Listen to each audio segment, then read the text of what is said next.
Tonight, parents in OK respond after a threat against students on social media. An arrest was made following a Snapchat post this week that referenced a gun. 2 Works For You reporter Megan Allison shows us why families say they're relieved some teachers at their school are armed. These signs are put in multiple locations around the schools with the same message. Some teachers here are armed and ready to defend their students. With recent threats hitting close to home, families tell us they're grateful for this resource. School staff reached out to the Wagner County Sheriff's Office Wednesday when these photos surfaced from a 15-year-old student suspended for bringing a knife and taser to campus last month. Deputies took him into custody Thursday. Families in the neighborhood hope signs like this would prevent a threat from escalating into action. I think they'll think twice before they want to do anything. Some parents say with recent events, they've considered taking students out of school, but tell 2 Works For You having guns on campus gives peace of mind. It was very scary. I didn't want to send my child to school, but at the time I knew that the teachers were armed and knew that they would have a safe zone for the kids and protect them. This mother used to attend OK schools herself. She says these types of concerns are a recent development, and she's glad schools are taking action. I think it's a great, unique situation, but at the same time, it's not really showing them an education. I mean, it's great to be able to keep your kids in a safe zone, but at the same time, why are we having to arm our schools? In a rural neighborhood, some families say any resource to protect students is a benefit, but others tell us OK is a small town where people can rely on each other.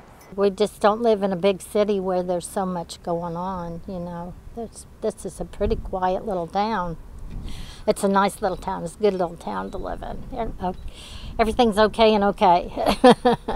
Parents tell us the Wagner County Sheriff's Office does send deputies out here at the beginning and end of the school day, but they believe arming teachers could cut down on response times while class is in session. Reporting in OK, Megan Allison, 2 Works For You.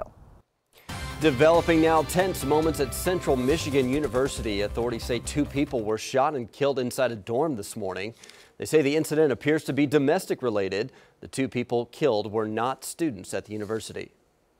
After a week of mourning and tributes, America's pastor, Reverend Billy Graham, was laid to rest today at his library in Charlotte. President Donald Trump and Vice President Mike Pence were among the more than 2,000 who attended Graham's funeral this afternoon. Jay Gray was also there and joins us with a closer look.